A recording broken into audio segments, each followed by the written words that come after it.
Welcome to the platform where the stories weigh a ton. This is where some of the MHSPLA's best tell real stories about what it takes to build themselves and their teams under the bar. I'm your co-host, Chris Whitaker, and we're glad you're here. Hey, if you're enjoying the show, please make sure that you subscribe, follow, and leave a review on all major podcast hosts, Spotify, Apple, YouTube, Amazon Music, and many more. That support helps us to continue to grow the show and bring the conversations that you want to hear right here to the platform. If you'd like to give us feedback or suggest a guest or topic for the show, please email info@mhspla.com and we'll get back to you. Today's episode is episode number 15, featuring part one of our conversation with powerlifting coach and MHSPLA founder, Todd Miller. Todd's a fundamental voice in Michigan High School Powerlifting. And in this first part, he takes us on a deep dive into what it actually takes to build and run a successful program. We talk about his coaching philosophy and how he builds team dynamics that work, the evolution of training programs over the years, and how to read what an individual athlete needs to succeed. Todd breaks down the technical and science side of equipped lifting and covers common mistakes beginner lifters make and shares the lessons that he brought back from training at Westside Barbell. We get into the nitty-gritty of coaching logistics and equipment management, tapering, and strategy heading into the meet, and how to make a smart attempt selection, especially when it counts. Plus, Todd reflects on his role in founding and growing the MHSPLA and the coaching legacy he's most proud of. It's a masterclass in building community through powerlifting. Stick around for Thursday when part 2 drops of this great episode. Until then, step up, lock in. The bar's loaded for Todd Miller, episode 15. Hit the intro music. Welcome to the platform where the stories weigh a ton. Squat, bench, dead, we rise as one.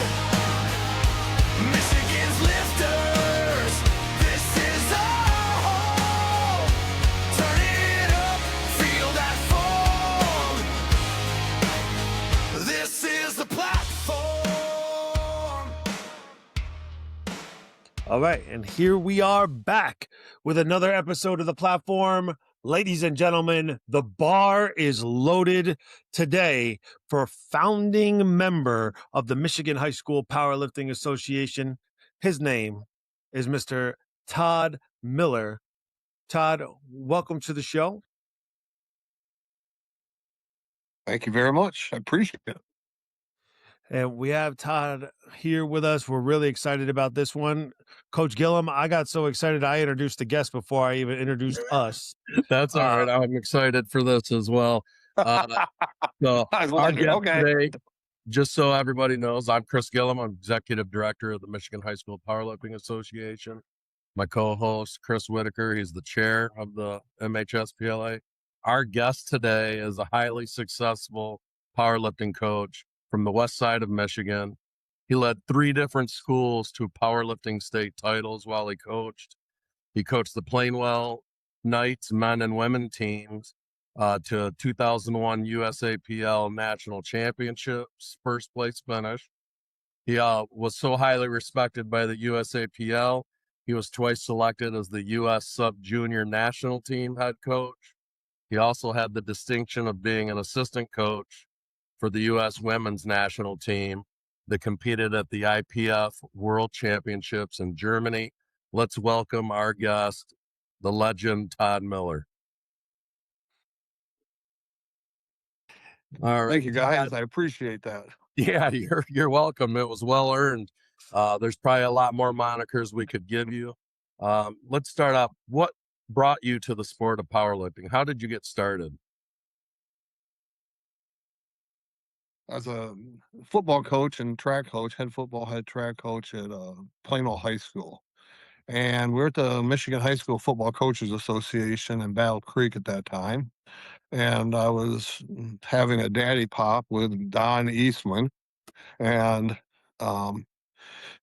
bragging a little bit about our how strong my football team is. Welcome to the And he goes, "Wow, if you think you're so strong, we got these little meets we're starting. A few of us are just little meets we're trying to get going, and you know, you're more than welcome to come show off your talents there." So, thought about it, and I took him up on it. So that was our first meet in 96, 97 school year. I took 6 boys and 2 girls to that meet, and everything evolved from that. We enjoyed it. We did okay, but being the competitive person I am, I go, I'm not doing this again if we're not winning it. So Yeah, I understand. that's how it all got. That's how it all got started. No, for sure. No, that's great. So obviously you kind of let in the motive for getting your program was you didn't want to just enjoy the meets for individuals. You wanted to build this thing so your team could be successful, correct? Yep. Yes, I did. And I was fortunate enough to have a weightlifting class, 3 of them during the day. So I was able to recruit not just my football players or some track guys, usually the shot and discus guys, the quarter milers, but I could recruit a few of the others. And then I started, after that first year, I saw the different weight classes. So, okay, if I filled all the weight classes, I could win this thing, was my motto to start with. Okay. Because I figured then we're strong. We got to be able to start following rules and doing it that way. So it grew into the next year, 97, 98 year. Um, I believe we actually won the thing at that point in '98. Just duh, if I miss a year or say a year too much, I'm sorry about that. I No, apologize no. to anybody out there that I might step on their feet, but um, that was the year it took off. I mean, we went there and our men did really well. So thought, okay, my daughters have been lifting for a long time. I started them about 2 years before that, and I said, I want this to really go for them and do it really well for women. So I said, we're going to make sure we do this on the women's side the following year also. So again, I recruited and I didn't think that much about things and, the numbers and stuff, but this is something that I texted about 7 of my former lifters trying to get any info that might be really or something I didn't think about. And what she said is we won in 2000, but you recruited me and ruined my cross country career because I started 3 years. I lifted after that, and like cross country was it didn't quite help my running career. But that's not what she said. Is she goes, if you remember, I thought I was going to be one of a few girls coming out, and we went to the we went to get ready for the meet, and I was one of 91 that was at that meeting that took off to the first meet. I go, well, yeah, I bet they don't know that I had 90 to 100 lifters every year up Right. until the last couple when I wanted to weed it out. I couldn't take some of them, but it Yeah. got to be too much. But yeah, by the year 3 or 4, whatever that is, by year 2000, we had up to 90 lifters and it took off. We won every year, men's and women's after that point until 96, 97 school year, 95, 96, whatever year it is. Okay. Right. We did not win in 2002, I believe, because we went to the USAPL Nationals. I sent my B team. What's that? Nothing. Yes, Go ahead. I sent my B team there. No, I sent my B team there, and they didn't quite win it. So it's been a joke ever since that they ruined our streak. So those guys were my former lifters. I pick on them all the time about it all the time. Yeah. So Right. yeah. Yeah. Okay. Coach That's how Whitaker. I got started. Yeah. Coach Whitaker, just so you know, back in 2002, the USAPL High School Nationals were the same day as our MHSPLA state meet. So Todd took his bus lifters to high school nationals, and then basically, the second string, if you want to call them that, competed at MHSPLA state meet. They finished fourth still as a team, Okay. being coached by his former lifters. Yeah. That's pretty impressive. That's crazy. Yeah, but in my research on you, coach, I was able to find that God, that was your you men's guys team might was know more than I do. 'Cause I fourth at can't remember nationals. anything. You guys were fourth at nationals for the men, second at nationals for the women by 1 point is what I found. Yeah, that's on pretty here. awesome. And And what that's year was that? like your first 4 years of What year was that? 2002. 2002 is what I found here. Was it 2002? Yeah. Okay. Yeah, we wanted to do, I don't know, we won a few either women's or the combined after that. I know that.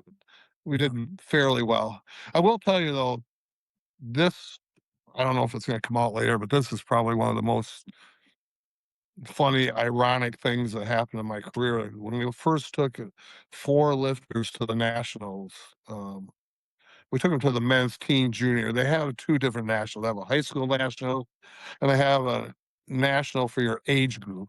Okay, so you compete strictly across your age, and that was called the juniors and sub juniors and men's. Back before I didn't know anything hardly. The first year we did fairly.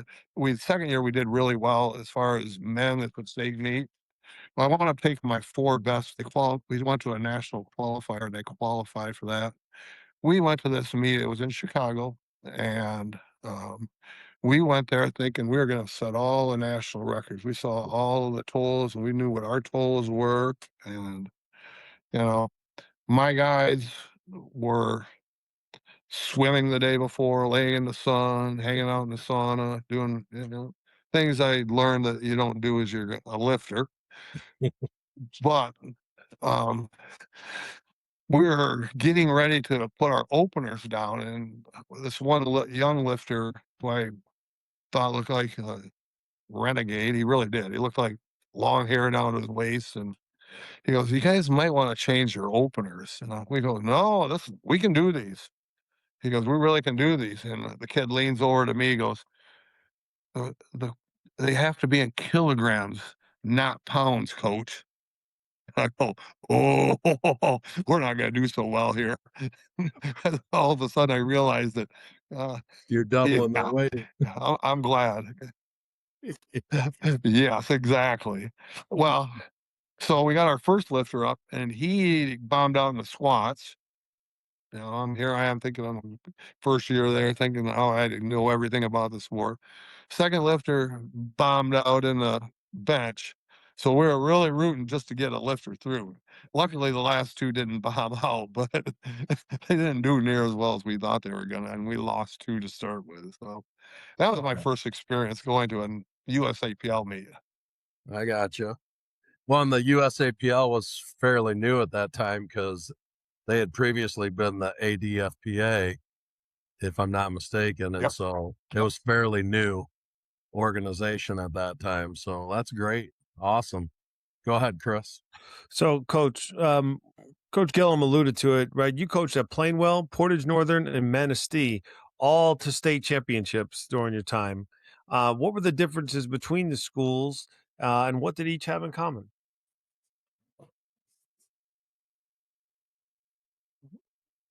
First of all, what is in common is you can always find a certain number of kids that really are individually motivated. And that's what I did as a coach, why I was successful. Um, I didn't necessarily pick the strongest people to start with. I didn't necessarily pick you know, the premier athlete that everybody thought in the school. I picked the people. I looked around. I saw who is motivated doing this on their own. Who wants to really be good on their own. So the common thing was that I always could find some kids that want to do great. Okay, there's always that 4-point student. They're always great for powerlifting. There's that guy that or girl that has nothing in life, and the parents are, you know, have not treated them right or whatever. I can find those type of kids, believe it or not. So my teams, I always joked were, the outlaws and the 4-point students. So, um, but I always every school I went to found kids that were intrinsically motivated. And those are the kids I picked and asked if they wanted to power lift to start the team out and everything. Um, what was different about it? Um, Portage Northern, the large school, there's so many athletes to choose from. It was so easy there. I got to tell you guys, it was like I thought it was unfair. I don't know, but you know, I had a couple, 3 good coaches that really bought in, and all of our athletes bought in. And the 2013 year, I was reminded today that I forgot about that. But 2 of the meets, we scored perfect 120 points on. We won 10 weight classes at 2 of the regionals, and I had forgot that we did that. And they were good. And it was quick, there. And, and Manistee was I'm not sure how we did it. We just got lucky. We went to Mona Shores, and there were just enough good teams that split all the points up, and I think we won by 1 point, and I think 3rd place was by 2 or 3 points, and we shouldn't have won that. I don't know how we did, but, a couple of teams had somebody bomb out, and we skunked by. So I was just happy. Things are just rolled our way with that one. But, the big thing is you can find kids that really care and want to lift at every school. At least I could at that time. Yeah, that Manistee one, that was 2016, I believe, at Mona Shores. Yep. I remember that meet because in one of the gym, because that meet, they had racks in 3 different gyms, Coach Whitaker. So as a coach, you were putting in some steps with your lifters that whole weekend, because the night before was the women, and then the next day was the men. It was crazy. And I just remember in their one side gym, which would probably be like their main PE gym, it had nice bleachers and stuff in it. But I remember 3 of those platforms, the top lifters bombing out on either squat or bench that day. And I remember, like, I had a lifter that would have been ranked like 5th or 6th. He ended up finishing 2nd behind a Manistee kid. So those 2 kids benefited because 2 people bombed out in their weight class. I mean, that's the stuff that happens. Sometimes people just don't open correctly. They have a rough day and others get to benefit from it. But that was a crazy day. That was a huge meet. That was before we started limiting the number of participants too. So that was a long weekend. I think Which needed to be done. Oh yeah. So, all right. I remember near the end of that meet, there was a couple racks left, and my young coach, who I just was enjoying coaching at that point. It was not to the where I was bloodthirsty or anything like that. But my young coach, Jason, comes up. He goes, "We won." I go, "Huh? What are you talking about?" I go, "There's no way." He goes, "We won. There's no way anybody can catch us with the last rack or 2." And I'm going, "You gotta be kidding me." And I was just surprised, but I remember him having all the points added up and showing me. So it's like, okay, good for great. Pretty sweet. I was pretty happy about that. Oh, for sure. Yep. That's pretty sweet accomplishment. What can you tell us about the Plainwell Knights? That was like a powerlifting club that you started, because the research I did, it went from ages, like 10 to 60 some. You had just a powerlifting club that included all ages. Yes, we did. It went to the Plainwell Knights because if we call it the Plainwell Trojans, which was the mascot at the time, it was frowned on that we went outside to nationals and all those types of things. So I wound up doing the same thing you guys did and getting you guys know the letters of the 403, whatever it is right now, whatever you guys got. I wound up doing the same thing for our program. And I became the executive director of that, and we became the Plainwell Knights. So, and I just opened up the gym, and we opened it up at night, and we opened it up during the morning. And if community wanted to come in during one of my classes, we allowed that to happen too. And at that point, we had a couple 60-year-olds in there as a wrestling coach's mom and dad, and they wanted to lift competitively. And we had a few others, and my daughter was 10 at the time, so we just started traveling to either AAU meets or we went to the USAPL meets for the age group ones, and at some meets we had teens lifting, and we had Mama Steele at age 67 lifting at one meet. So that was it was fun. It was fun to see her excel and her husband to excel, and it was fun to see just that camaraderie. I mean, she was sitting there cheering my daughter on, who's in pigtails and 10 years old, and my daughter's helping wrap her knees, and my 10 and 12-year-olds are wrapping her knees for the final because nobody else could wrap them because they wrapped too tight. So they had my 2 daughters who were little kids doing them, but Yeah. So for our listeners, that was fun. That was a memory. You brought up a memory I hadn't thought about. today. Nice. So thank you. For our listeners that aren't sure, like what everybody needs to understand, back then really wasn't raw lifting. Everybody was equipped, right, Coach?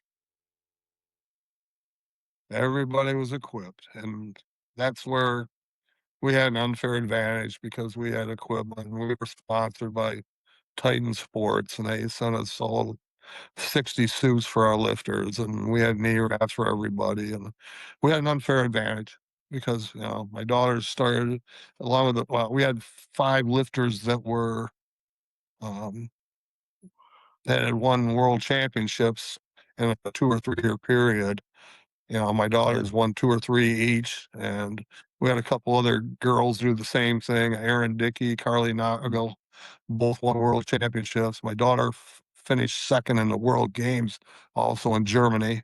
So we just got to somehow be known in the powerlifting world, and for us to compete at the high school and have the equipment we had, it wasn't fair. It really wasn't. I mean, I'm being honest. Yeah. The raw leveled the field, and I think the big thing about it, I'm happy about. And I didn't think about this, Chris, when you asked your question about the differences between the schools, but I had equipment at Plainwell, and I went to Raw at um, Portage Northern and Manistee, and the field got much closer with those things for a while there, but uh, in my own mind, my programs worked. What we did, how we programmed kids, and how we prepared work because you could do it with equipment or without equipment. So it was more rewarding for me winning those ones at Portage Northern and Manistee because they were raw, and I enjoy raw, and I think that's how the sport should be. To be honest with you, so I 100% agree that everything should be raw. Yeah, well, you can't take credit away when you're allowed to use it, and you guys did, and you were successful, but you proved you didn't need the equipment because you did it at 2 other different schools. So I agree with you 100%. Your programming must be very good because you had 4 other state titles at 2 different schools. So it speaks for itself. Yeah, and even like Thank you. I do you see, appreciate that. You're welcome.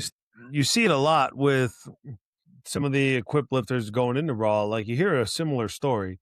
Like I'm a big follower of Matt Wenning from Westside Barbell, and he talks about Yep. the same thing. They were doing all that Yep. stuff equipped, but then he takes all the gear off, and he's still stronger than everyone else. Without the gear on. Like good programming gets you stronger.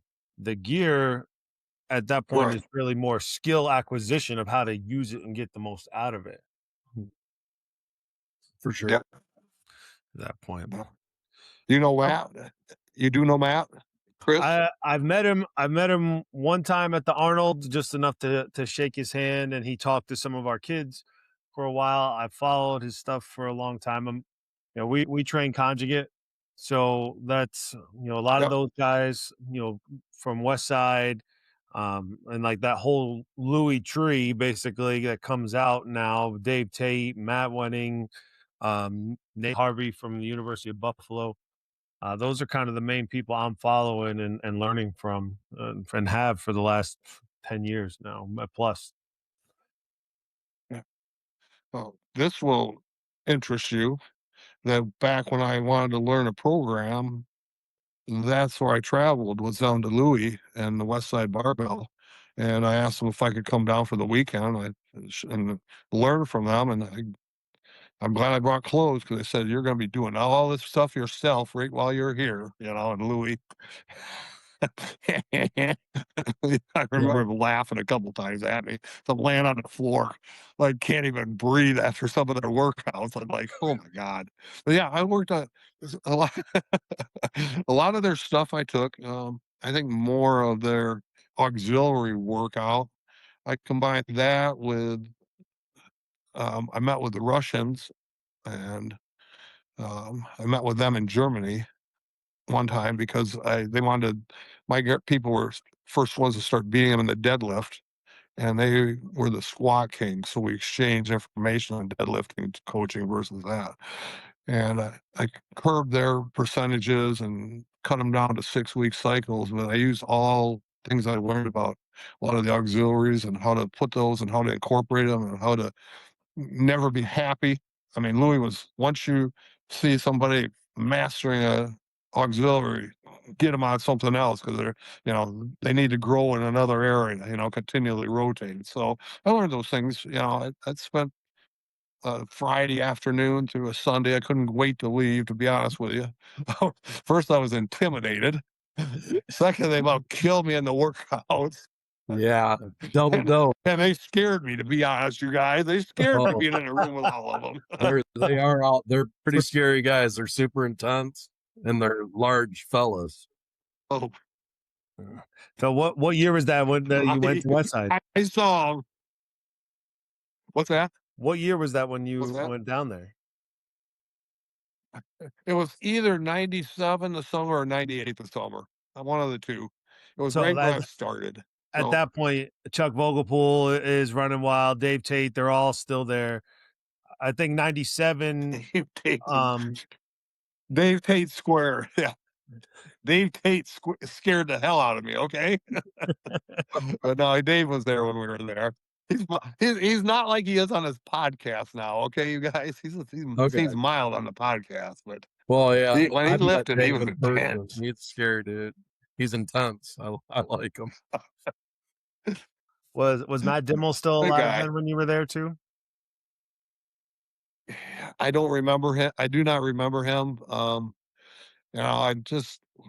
wish I had thought about that and researched a little more before I got here about who all was there when I was there, so I could tell you that. But I just, no, I just remember contacting Louie, and of course they're open to anybody. Yeah. So come on down. It And was they still advertise that. it was fun. It was. Do they? Yeah, like now Tom Berry has taken it, and it seems like he's really trying to continue the legacy.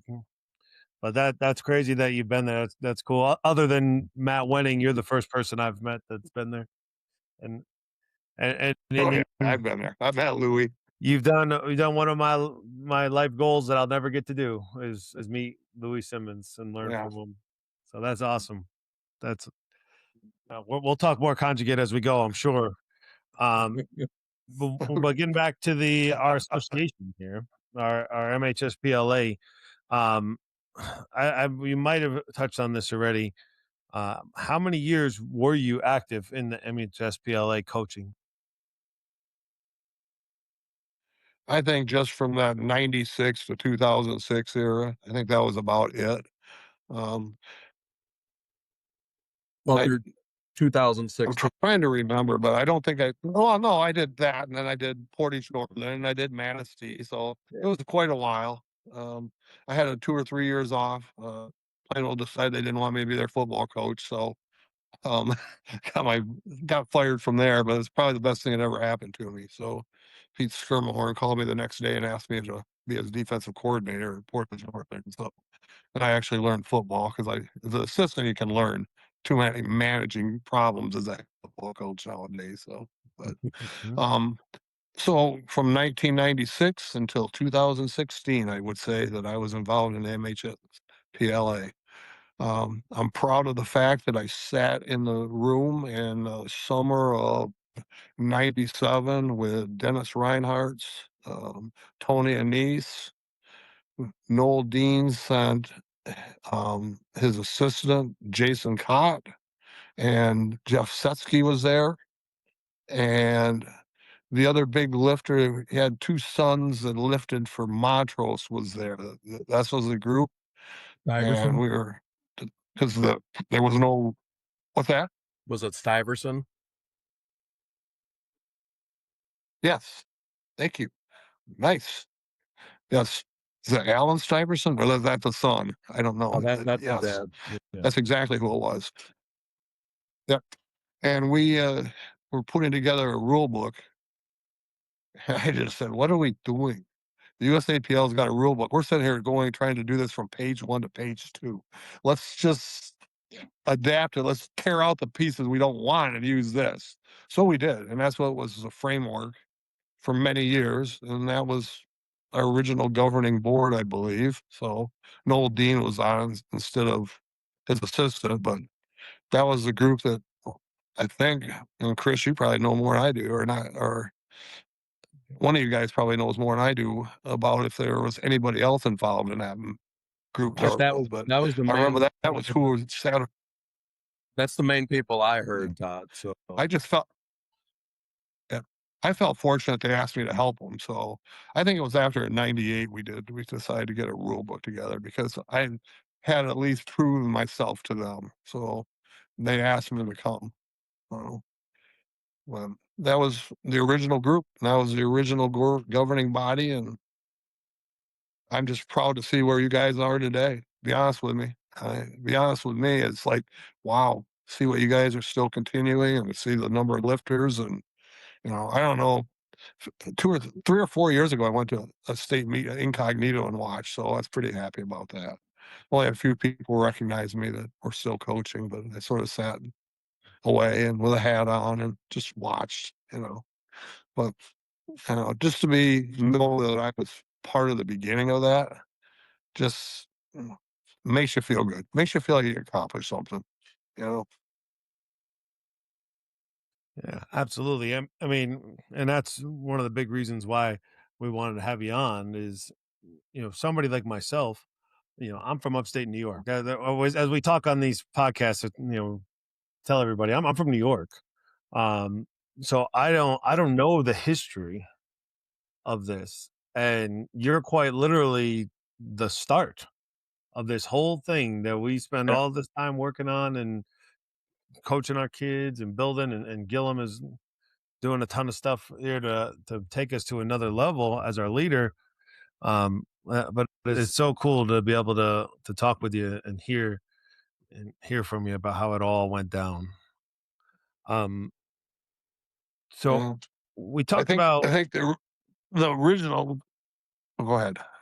No. I just want to make sure that those originals were a couple of years before me. So, I mean, I know that I was heavily involved in getting it organized and getting a rule book put together and that. But Noel Dean and Tony Anise and Jeff Setsky just did this. The Veer guys did this for some way to keep their kids doing something during the winter, is what they told me. That's exactly what they told me.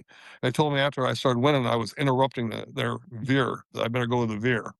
I said, because I'm the wing T guy. And I said, nope, not doing. They said, well, we're going to kick you out of powerlifting if you don't run the Veer. And I said, no, not happening. And I'm not kicking me out either. So that's true. Noel is coaching at Chelsea right now, which is our rival. Dexter, as you may know, my wife works there, and we spend a lot of time there. And I can let you know he's still running the Veer. Yeah, Straight sure downhill Veer. He tried to do that. He tried to do that in Georgia. It didn't work out so well for him. But I did coach with him a year down here, and that was okay. They were not very happy with him running the Veer down here. But anyway, hi Noel, if you're listening. Hopefully Noel listen. And if Noel was one of the originals, Coach Gillum, I don't know if he'll answer an email from me when it has dexterschools.org on the end, but he'll answer me. Him and I go way back. We went to the same college, so there you go. Olivet College. Yeah. Well, it's the university now. Yep. The University of Olivet. So you mentioned Todd, you mentioned like the Plainwell Nights, and we know what that was. And you had said to us earlier, like when Plainwell got to be its biggest as far as the high school team, how many members did you have for the boys and for the girls? Total. We had somewhere between any year between 90 and 110, 115. Wow. Yeah. And managing that was real fun, especially when you were using knee wraps on everybody. That was what my next question is. All your kids were equipped. You guys had to have a lot of equipment. we had a lot of equipment. I still got a tub of knee wraps sitting around here that I keep donating to people, so I'll get rid of them eventually. But I had like 3 tubs, and we had the engineer, the guy that was an engineer um, in Portage. I wish I could remember, one of the aircraft people, but they sat around a table and did a knee wrap roller, which was the sweetest thing you ever seen. Everybody wanted it. I still have it. It just click, click, click, click like this. It wraps them super tight. Click, click, click. And then he's got a little arm that knocks the knee wrap roller off, and you do it with, he made it so my 10-year-old daughter could use it, when he did it. So yeah, we had wrap rollers, and we did teach every kid finally to wrap their own knees. And once I learned what I thought was the best way, my best lifters didn't want anybody but themselves to wrap, and a lot of people say, "Well, I use a lot of energy." We found out how to manage the time before getting on the platform and wrapping knees, and, you know, they swore that the only knee wraps they wanted on their knees were by themselves, so and they put them tighter than I ever could get them by the end, even the girls, so because the wrap roller rolled them so freaking stretched out and tight that all they had to do was wind, so but yeah, with equipment, it was crazy. It was crazy. There's no doubt about that. Yeah, we probably could have a whole different episode on how equipped lifters have to deal with the meet because, the time that to, space yourself for getting your knee wraps on. If you're benching, putting a bench shirt on. There's a whole different science to equipped lifting than raw lifting. And so we might have to have that type of discussion with you down the road, Todd, because I find that stuff interesting because that's when I was watching you guys do that when I was first breaking into the powerlifting scene. We couldn't afford the equipment. All my kids have been raw since the beginning. But I remember watching everybody wrapping knees, getting the bench shirts on. It was quite a spectacle and Yeah. very interesting. Yeah.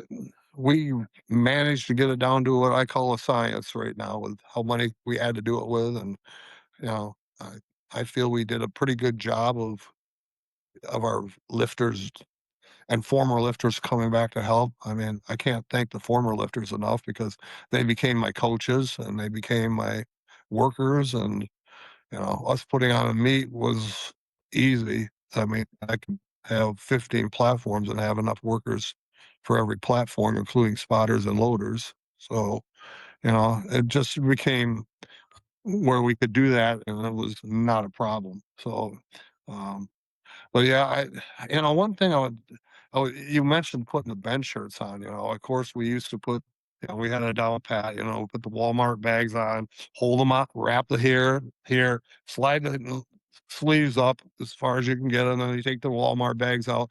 But we were talking about today, some of my former lifters that were my coaches, uh, you know, uh, uh, I was, he goes, I don't think I could do a coach with you today. I said, why? He goes, it's a lot different when you were here. There's no way you can reach up and pull a girl's sports bra down and make sure before you pull the shirt down, you'll be sued, you'll be thrown out and fired and everything. He goes, I couldn't coach with you with girls anymore. And I go, you might be right. I don't know if I could coach with the girls anymore because he's really worried about it. He goes, you remember how we used to put them on? Remember how we used to get the legs in the squat suits and yeah, it was a spectacle, like you said. It was a show, and uh, today's world has changed. Let's put it that way. Okay. Yeah, a lot less work nowadays. But yeah, that's Yeah. great. Chris, I think you're up. Yeah. Talking about lessons, right? And you've already shared some, but what's the biggest mistake that you saw beginner powerlifters making in their first year of the sport?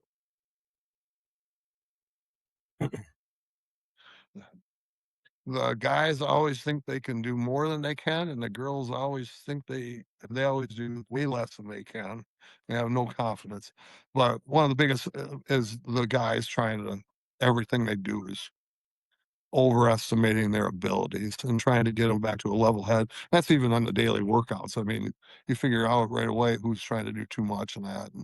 And we I'm sure we'll get into the programming, but we did a lot of stuff based on um, percentages, the percentages that are workable. And then we also did the auxiliaries where I'll get into it which is totally different, where we do a 5, 4, 3, they do 3 sets. And um, sometimes they do a mini pyramid, but sometimes we do the first week sets of 5 for 3 sets, and they work up the last set is as much as they can do. Well, the boys, their first set would be they're supposed to be doing a set of 5 and they do 2 or 3. It's like, guys, that's not what it's about here. Your last set is supposed to be your maximum amount you can do a set of 5 in. And the guys are terrible about that. Did you ask what one of my biggest mistakes was? Chris, is No. that what you asked? What my biggest mistake was? Nah, just Or, that you or what saw. the kid? Yeah, and what I saw from all the other schools, which we learned, which I learned real fast because I suffered the same casualties as a lot of other schools did, is the opening lifts were way too high. We treated the 3 lifts as a warm up, and then where we're at for the day, okay? And make sure we count points on every lift. Don't get a 0. That doesn't do it. And it just amazes me. Even when I lifted myself 3 years ago, okay, it just amazes me how many people bomb out. What are you doing? I mean, why are and I think a lot of that comes from the former lifters. I mean, Westside Barbell, I think they want to do 3 rep maxes almost. They don't want to sit there and do an 85% or 87.5% for their first rep. They don't do that. And I don't, unless they've changed their ways now. When I was there, it was like hammer, hammer, hammer. And you better be trying to do if you were doing a bench for 500, it should be 500, 510, 520, not like 475, 500, 570, 25. Okay. So there's a difference in that. So, but the biggest mistake I saw in high school and even on some of the other levels is that opening left was either too much and they bombed out or too much and that was all they got in them. So those are the biggest mistakes I see all the time. And we still see them today. Yeah, it hasn't changed. You do. Yeah. Every rookie coach, you can tell rookie coaches. Oh yeah. Another part of the reason why we're doing these podcasts, like it's another way to help educate the young coaches. Okay, Yeah, it is. That's a Todd, great way. the taper. What's your approach to the taper and peak week to ensure that your lifters recovered without losing their nervous system sharpness? What was some things that you felt worked well with your lifters in your program?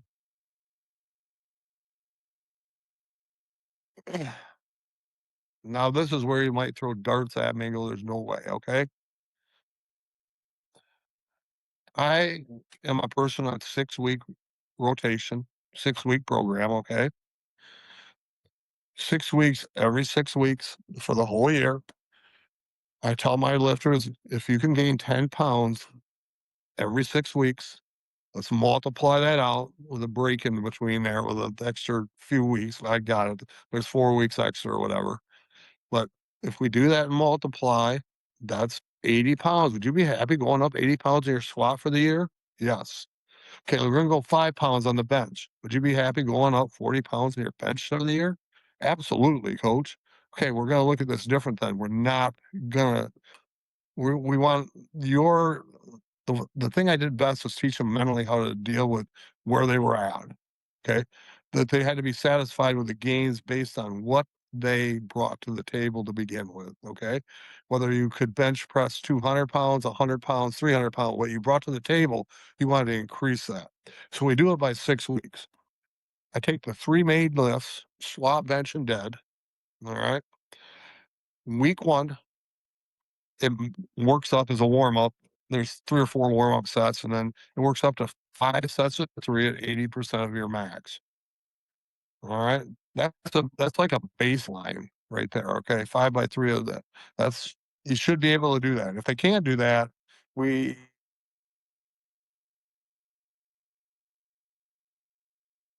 5 by 3 of the first week is a baseline. The next week we go up to 3 singles at 90%. Week 3, 5x3 of 80%. Our kids get to, this is the 3 main lifts. I still do it today. Okay. Back before I got shingles, I was benching 408 or 403 and ranked third or fourth in the world at 220 if you look it up. Okay. It may say 380, but I did it, or 386, but I did another lift because I had 4 lifts, whatever. But I could do 403. I still do that workout today. Week 4 was 3x1 skills again of up to 92.5% of your max. Don't go over it. You'll tax the central nervous system. Don't go over it. Okay. Week 5 is a total week 4x2 of 80%. Week 6, we remax again. We do a single max, rep max.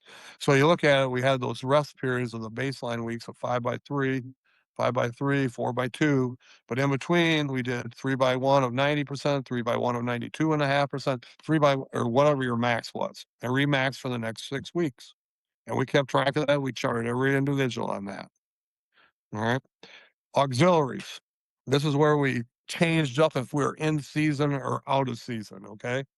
If we're in season, our auxiliaries, we did 3 auxiliaries, maybe 4. We weren't in the weight room. The time was doing those percentages more than anything else. We did auxiliaries based on every 6 weeks. I rotated them. When I was really at our peak, I was rotating it, individual. I'd have different lifts for you guys. If you guys were doing deadlifting, you do your 5x3, whatever, then you'd have your auxiliaries. One of you would have 3 certain types of auxiliaries, one would have another 3 types. The one thing I do different is week 1, you do a 3 rep max. You work your way up and do a 3 rep rack. Week 2 is a 2 rep max. The next week is a 1 rep max. Okay. The following week is a 2 rep max. The following week's a 1 rep max. After week 3, I changed up your auxiliaries again during that 6-week period. Is that making sense? Or am I explaining that? Is there a question mark how I'm explaining that? No, perfect. I like that. That's good information. You guys are good. Especially So that's 6 my weeks. 6 weeks. Yeah, nice. Yep. I don't let them, the auxiliary, okay, you do a single rep max on a skull crusher, okay? That's not going to tax your nervous system too much, all right? But it is building. And that's where I changed up differently from everybody else's, that type of mentality with the auxiliaries. If it's in season, like if it was football season, my auxiliaries would be max set of 8, max set of 7, max set of 6, okay? And they do 3 or 4 reps trying to get their best one. Sometimes what would happen then is I eliminated a little bit of that lifter that does the first set, and that's all I can do. Okay, well, you're done with that. I don't want it that way. We've taught them that we want you to warm up to that and try to see, when you get to that top end, we want you to do as much as you can. But it eliminated him doing something we didn't want him to do, basically. Because if you did 3x5 and the first one he did a set of 3, then he lowered it down and did a set of 3 again. Still getting frustrated, lowered it down. That ruins the mentality of that person a little bit. If he's doing a max set of, let's say, 6 at the time, and he just gets 6 on the first time, he's then destroyed his mentality. But they learn to do a first set, whatever exercise it is, maybe you do 80, then 90, then 100, and okay, I got 100, coach, but I just got a little more in it. Okay, set 4 then. I don't make it set 3, whatever. I set it as set 4, but they know they should get that max and set 3, 4, or 5 of those sets. They know it. Okay? They just get to learn to do that. But it allows them to figure out where and how to do that, but it also doesn't let them fatigue themselves past what they do. You guys can help me a little bit because this is what I haven't figured out with the new era. I don't like the back down sets afterward. And I have not had a coach yet explain to me personally, and something that in my mind is a reason to do your main set hard and then just back down from it. you're warming up, just warm up and do those back down sets. I don't know. They try to tell me, well, it fatigues you from being able to, not if you do it right. And I've had this argument. So I've argued with like 10 good coaches down in the South, and nobody can come up with a reason where this back down sets came from. So if you guys got a good explanation, throw it at me. So, but I don't use those at all. What I do is that 6-week program I told you, and based on in season, out of season, the auxiliaries, the number of reps we do. It's either 3, 2, 1 if we're in a real good strength phase or getting ready for meets coming up, and we might do that for 12 weeks in a row or 18 weeks in a row. It just depends where we're at in the season and what's coming up. Okay. Right. Yeah, it's like that's so you're even on your accessory lifts, you're hitting max sets in those rep ranges 5 and below at times. So you're like grouping it all into like a strength theme even with your accessories. Yes. Yep. Yep. And it's amazing how my lifters always were the ones being tested looking like they should be on drugs, you know? I mean, you guys can remember some of my lifters looked like beasts, okay? They look like, where did he get that from, or how did they get that way, okay? And, we're the Yeah. most tested high school kids in the nation there for 4 or 5 years. But I don't the auxiliary, that part of it did not hurt our growth or anything either. So, I think growth, and at that level, I don't think they know how to push themselves, so I think they get growth just by lifting weights because they haven't. I think you just grow and have you're naturally growing in those high school years. They're naturally gonna get stronger each year no matter what, and, I'm not so sure, but I have done this in my age, and, I'm fighting back from the worst shingles anybody could ever have and 4 surgeries on my face, and losing my left sight in my left eye. I'm coming back from that, and I just hit, my wife said, I just told her that I'm getting my strength back finally. She goes, "What do you mean?" Because I've been complaining and, I've been really frustrated and about ready to give up on everything with that lifting. And last week I hit 315 again for a single at 198. So at my age, at being 65, 64, pretty happy with that. And still doing Yeah. this, still doing the same program that I'm telling you about. Okay. I still do it with squat. I still do it with bench. I still do it with deadlift. Well, I don't do as many auxiliaries. I learned that, on deadlift, if I do more than 2 auxiliaries, I'm totally fatigued. Okay. And that's something I would take back to my kids. If I got a top lifter, I'm not going to make him do a ton of auxiliaries. I'm going to make him do ones that he needs to based on his muscle structure, based on his needs to get stronger in the main lift. So, we still do the percentages that I've told you about, which came from a little bit from Louie's background and a little bit from the Russians' background and I just adapted them to using kids that didn't use drugs. To be honest with you, okay, a lot of my percentages are those things are just lowered down from some of the things that they did before me. I didn't invent the wheel. I just I said I said that to somebody. I didn't invent the wheel. I just made it a little smoother and rounder to go faster. So that's all I tried to do. Yeah, and well, Russia was probably regarded as one of the strongest nations back in powerlifting in the 90s and 2000 early 2000s, right? They were by far the superior group until they got too many busted drugs and got kicked out of the world championships. So they Yeah. were number one. My daughter, Caitlin, and I don't remember the year. You guys know the years that she may have been at the sub juniors, or you can look it up. Her first year at sub juniors, she was the first female lifter, and that includes Larry Melee's daughter, who he was the head of the USAPL, and his 2 kids were the best lifters. His son Jason was the one that was when I told the story about the guy telling us to lower our weights, his son Jason who was the one who did it. Larry sent him over to tell us we needed to lower our weights because Larry saw how stupid we were being at the time.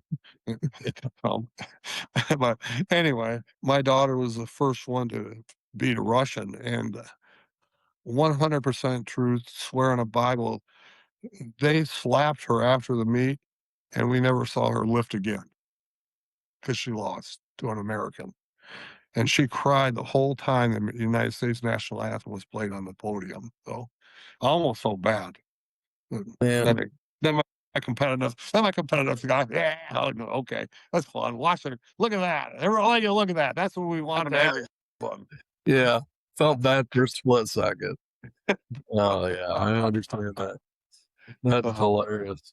No, that's good stuff. I love that. So go ahead, Chris. You got a question?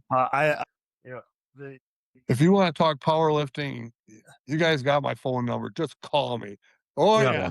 I should go show you right what's sitting by my desk in there about one of the lifting books that's sitting right on top by my dresser. Trying to get through and really decipher a lot of this stuff. Bonder chart. I could just look at the shelf here to my right and all the Soviets and all the Louie stuff, and you got to learn from these people firsthand. So I'm definitely gonna keep you on my list of people. I answer your question about back down sets. I don't program them much. Usually, only time I'm going to program them is if we're working up to a heavy single, and then I would like to get them more specific work because we do rotate the different bars. Yep. So that's the only time I'll program them is where I want to bring them back down and get some technique work, perhaps. Different bars is in the safety bar and those type, or different bars in high bars, low bar. Which one? What were you? We're rotating the different bars: safety squat bar, Okay. bull bar, rackable cambered bar. Those are our main three squat bars, along with the straight bar. I love those things too. So I do personally. I haven't taught any kids in it recently, but I personally do the percentages I told you, and I do exactly as you do. I rotate bars all through it. So I just again the back down set. That's the primary reason that I can accept when people do it. What you say, some of the other far out things I've been hearing, I don't agree with. With that. But you're saying exactly what the people I say. I can see that. I understand that, especially if you're programming up to a single, which okay, yeah.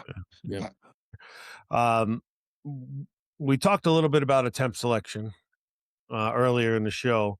What is your philosophy on attempt selection, and how do you set those things? I don't know if you shared that with us earlier. They all have their max coming into the meet. When I had 100 lifters, my first thing was I had to do something where I didn't lose a lifter being rogue on themselves, or one of my coaches that didn't know what they're doing. So first lift was always 87.5% to 89.5%. And we looked at that lift on that week 4 that when we went to 92.5%, I saw how strong they were and based it on that. Now, a lot of lifters I didn't see when it got later in career when there was that many, and they all lifted at different times. I had to rely on some of my coaches to do that. I always didn't see them, and sometimes we lost a lifter or two, and I always knew what coach was in charge of them based on who we lost because they didn't listen to me on some of this stuff. But it became mandatory that the lift was between 87.5 and 89.5 as the opener. Couldn't do more. If you were warming up and you felt weak that day and you looked weak, we immediately lowered it down to 85% in that time period where they allow it beforehand. And that was all 3 lifts. The second lift was always 94%, right around there, give or take 5 or 10 pounds either way, depending. If it's a 500 deadlift, it's 10 or 15 around that area. If it's a 300-pound deadlift, we let them alter at 5 or 10 around that 94%. And it's a lot was what they thought. That's where the girls underestimated, the guys always overestimated. It just became clear on that every time. So it was hands down. Girls were cautious and guys were not cautious for any dumbasses for any lack of word. Okay. It's the same with today's kids. My lifters listening to this will laugh when I say that, okay? Because then they'll go, "Ooh, that was me. He's talking to me now." They know it's true. Yeah. They know you're speaking the truth. And the last lift was just based on what you felt that day, Is it time for a new max or is it time just to score? Do we need that points because of the team? And that's the one thing we run into, the team comes first. And a lot of times somebody had to just get another lift in to get another 10 pounds to win. They want to go another 40, and they didn't argue with us. Okay, we're going to win this event. We're going to win. You're going to win. We're not going to sacrifice that. Okay, we're going to go up to as high as you can go because we're going to push that lifter because they're going to probably beat you, but we want them to have to deadlift every single human pound is on that bar. Okay. Then I used to, on the last lift, on the last deadlift, a lot of people wanted to beat us. So I'd put a weight on the bar, and, you know, they'd put their weight on the bar and they go way up, and then all of a sudden they weren't paying attention. I'd lower a bar down a little, and we get the lift in, and they wouldn't get it in. So, or vice versa. Who was first on the deadlift? So, got to play masterful games on that. I felt that was the best chess match time of the, and you know, I will tell you this, and this is true, and all my coaches know it. Every one of them listening to me will say he's right. I am still the only one, and knock on wood, if I coach again, that didn't lose a lifter ever in a meet. So all those guys I talked about, even at nationals, were coached by somebody else. I had the other lifters, so I just I feel pretty proud of that. Never lost a Yeah. lifter in a meet. So, and that's a No, lot of that's awesome. lifters. What's that? That's awesome. I mean, one thing I wanted to interject with what you said, I mean, the opening percentages, Yep. that's how I've always been. People always said that we would sandbag, but how Yeah. how did you come about those percentages? Did you learn that from someone specific, or was it just your own gut feeling? Because I'll be honest, I listened to you talk to your lifters at meets when I was first starting, and so I eavesdropped, tried to Okay. learn, and so one of the things that, you always get all these conflicting things. People are like, open at 90 to 93% and then go. And, I started that way, but after watching you at a few meets, I then changed my openers. Like I lowered them, Yep. and I remember I you did too. I remember you did. yeah, and then everybody's like, "Oh, you're sandbagging," Yep. because especially when it came to deadlift, I just was like, Oh, yeah. Let them think they can beat you right now." Mhm. And like loading let's give a absurd third attempt, Yep. see if they really want it, and then we'll change it. Yes, sir. And it's a mind game that was more fun back when we were just on paper. Now everybody's got like the computer they can look at and they I can see know. how many points they're away, But if their coach wasn't doing their homework, you could so easily, outsmart them. Yep. No, the computer today bothers me because it takes the fun. Makes it easy for the guys that couldn't do it, that you can Yeah. outcoach. So, yeah. And we're about to make it easier for everyone with this new app that we've had developed. You guys It's really cool, are you Todd. changing up from the one that you've been using, the Manistee one? Are you changing up from that? So no, what's happening is we still use that same document, which, that's the other thing, Chris. He was part of the development of our current Spreadsheet. system spreadsheet. So we have a guy that he created an app that uses that sheet, and then he has a coach mode, and it does is it filters all of your kids off of it, and then it tells you if they're 8 out, 6 out, if they're on deck in the hole.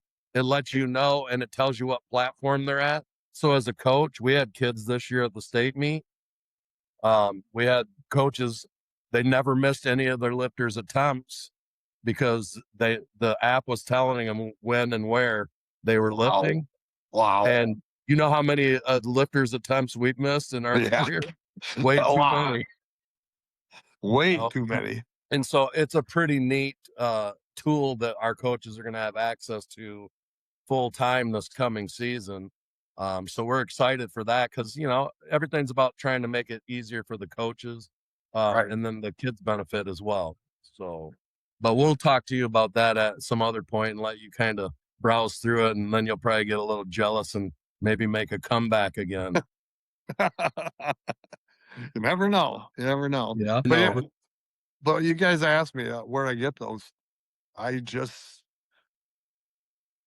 mean, I wish I had a reason why. I just did it because it was work. Um, a guy that's into physiology and um, Susie Hartwig's husband, you may know him, Gary. Well, he's a New Yorker too, I think. What's his name? Gary. Well, it's Susie Hartwig's husband, and he called me and he wanted to know about how we did attempts because he saw how we never lost anybody at the nationals and how we managed with so many kids. And I said, I wish I had an answer that was scientific for your purposes, but it's not. It's just what I found worked for us and worked the best, and you know, we just hung with it and adopted it. Yeah. Well, and I found through the USAPL, some of the elite level lifters when I was taking my daughter through it, like they basically, the way they best explained it to me was your opening attempt should be your last warm up set. Yep.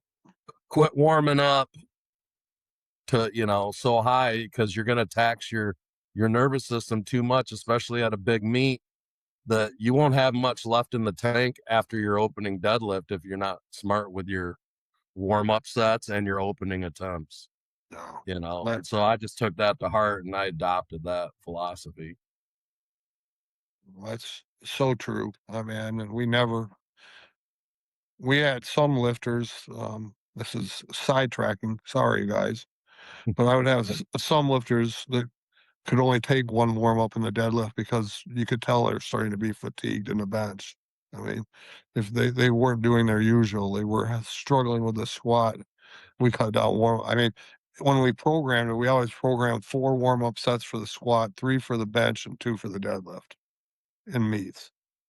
So, and they all had their little card that we filled out for them, did it for them, and they could just look at their card what their next warm up was supposed to be. All right, that's part 1 with Todd Miller. Stick around. Thursday, part 2 drops, and you'll be able to hear more on the mental side of competition, international competition, and Todd's advice for coaches just starting out. We'll see you then. This has been the episode of The Platform, where the stories weigh a ton.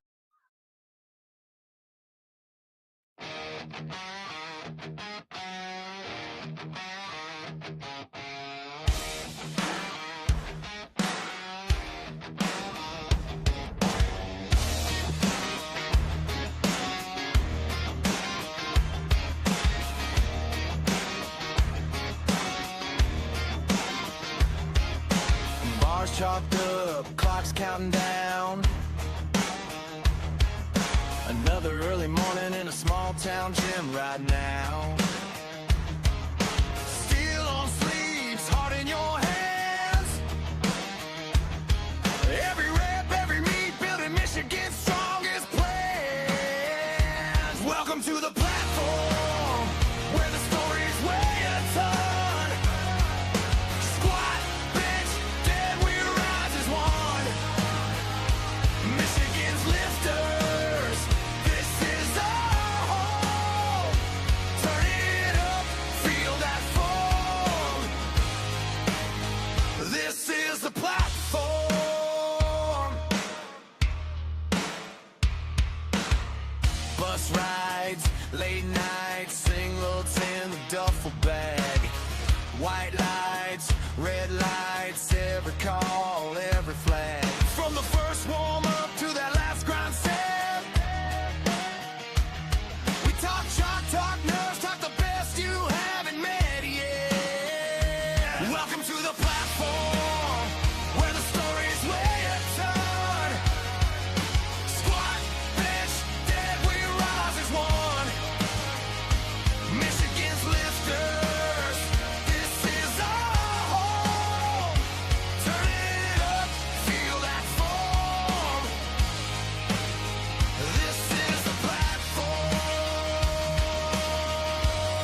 Welcome to the platform.